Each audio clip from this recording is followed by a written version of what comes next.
Hi everyone, my name is Deborah Shikoya and I'm a third-year PhD candidate in Dr. Stella Gulupulu's lab at UNT Health Science Center in Fort Worth, Texas.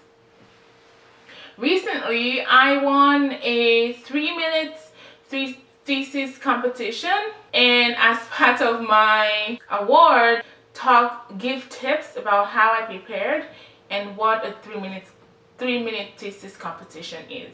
A 3-minute thesis competition is basically about you presenting your research to a particular audience in 3 minutes. That is to say, walking them through your research, explaining what the research is about and what you're doing in the lab in 3 minutes. I know it doesn't sound like a lot, and it really isn't a lot, but you'll be surprised at how much stuff you can get done in 3 minutes. So I'm just gonna go into my tips for presenting or for preparing for a 3-minute thesis competition. So number one is to research how to present a 3-minute thesis competition. So for me, when I was preparing, I went to a lot of YouTube videos about how to present for 3 minutes because I had no idea what to do, right? So I went into Google and I typed in a 3-minute thesis competition, and I watched a lot of videos. Actually, I watched a lot of videos and I settled on one video, and I'll put the link to that video somewhere on the screen. So I listened to it for like 10 times and tried to understand how she kind of structured her talk in a way that I was able to understand her research, and she's doing cancer research.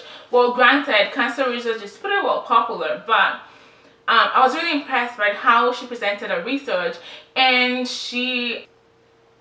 anyways, you just have to go watch it. But so I watched a lot of YouTube videos to help me prepare for the 3-minute thesis competition. So tip number one is to research how to present the 3-minute thesis competition, or you can always come back to this video and listen to what I said. I don't know, but yeah, research how to present a 3-minute thesis competition. Number two is to know your audience. So for instance, if you know that you're presenting to your department, chances is that they've seen your work before, whether it's in during WIPs, or it's during your proposal defense. If you guys have a public proposal defense like we do, chances are they already know your methods and they've asked so many questions about your research. So you don't need to spend several minutes talking about your methods, your model, whether human and animals. You can just spend a couple seconds reminding them about the methods. So for instance, if you're talking about Western blots, you don't need to talk about how you extracted your protein and how you're going to quantify the protein content in your sample. You can just say that we use Western blot to determine protein content in this sample, and that just takes a couple seconds. So know your audience, know how familiar they are with the disease. That will determine how much time you spend on each section of your slide. And remember, this is going to be one static presentation slide. So yeah, basically know your audience. So tip number two is to know your audience. Tip number three is to have a theme. So basically what that means is that if your data talks about blood pressure, then let your background be about blood pressure and the application of blood pressure in your particular disease condition, and not necessarily vascular function. I know that makes sense. Not vascular remodeling. I'm in the vascular biology lab, so some of my reference is going to be cardiovascular oriented. Yeah, have a theme. So for me, when I had originally put my slide together, I had a different background that was not necessarily going along with the theme of my data, but when I practiced with friends, I was made known that there was a disconnect between part of my background and my results. So then I changed my the entire theme, but I changed the background such that there's a theme along my presentation. So Tip number 3 is to have a theme. Tip number 4 would be to use pictures.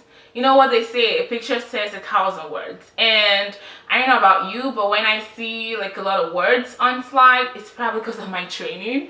But anyways, when I see words on slides, I kind of cringe a little bit. And then I'm like, oh my gosh, I have to read everything on that single slide to understand what they're talking about.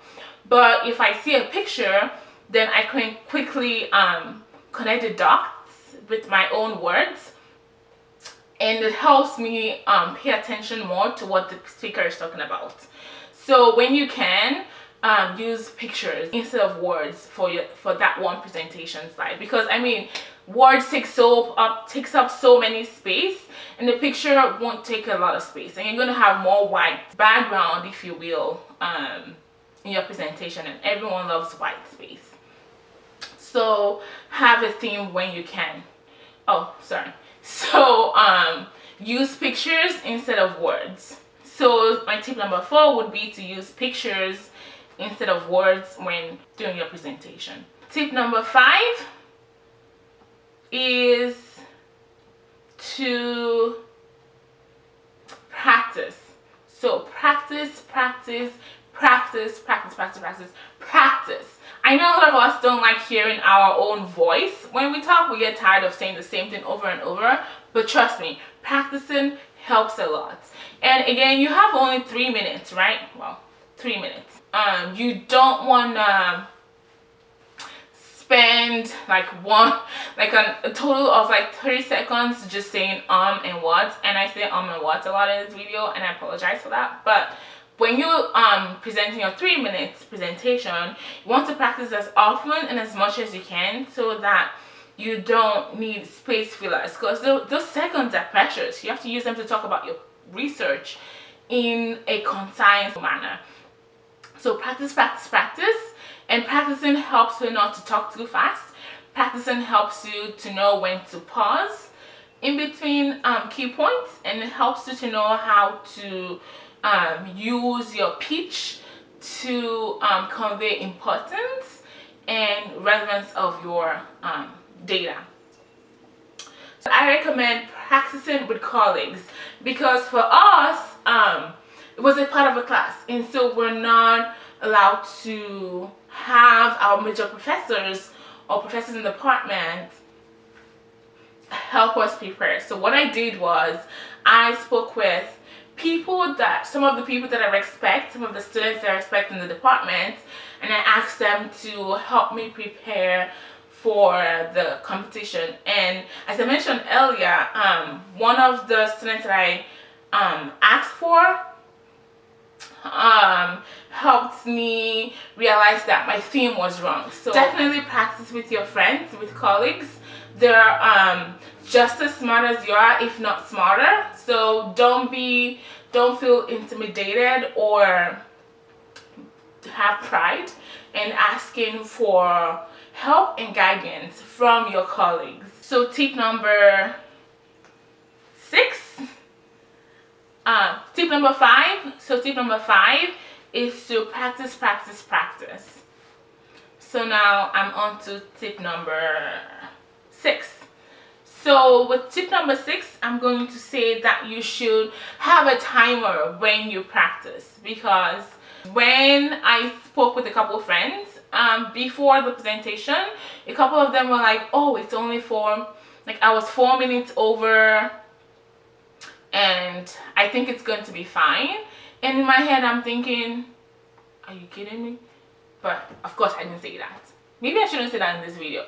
But anyways, practice with a timer, because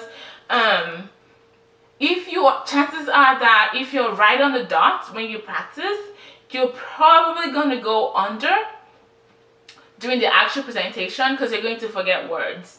You're going to forget things to say. So you want to make sure that you are exactly at the 3 minutes when you practice, or maybe a couple seconds over. You don't want to be at a full minute over, because then there's no way to come back from that. So tip number 6 would be to have a timer when you practice. So tip number 7. Tip number 7 is that you should have a figure when you present. So one thing that I noticed is that a lot of the comments that I had when we did the mock 3-minute thesis competition was that I didn't have a result on my slide. So yeah, try to include the results, a figure on your slide when you're presenting, and make sure that you don't present like 6 figures, because I mean, come on, you're not gonna have time to talk about 6 figures. So try to have at least 1 or 2 figures that you know that you have time to walk the audience through, and also you have time to interpret what the graph says. For instance, if you find a result that it's like this because of a perturbation, you can say that my perturbation, that this means that my perturbation contributes to the function of the particular or overall molecule that you are investigating, or protein, sorry, biochemistry background. So you have a result, make sure that you can walk the audience through your figure and summarize your figure. So tip number 7 is to have a figure or some kind of result on your slide. Tip number 8 is to make sure that you have a clinical relevance at the end of your presentation. And after you talk about the epidemiology, make sure that you mention why it is necessary to determine or to identify,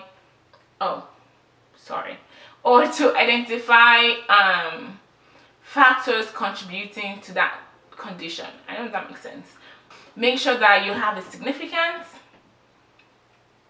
or relevance, and make sure that people understand why it's important for you to study what you're studying. Does that make sense? So yeah, number 8 would be to have clinical relevance.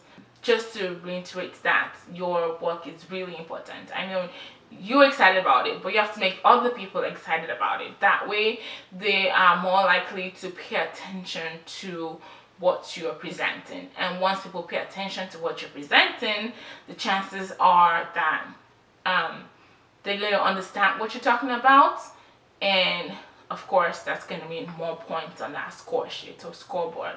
So yeah,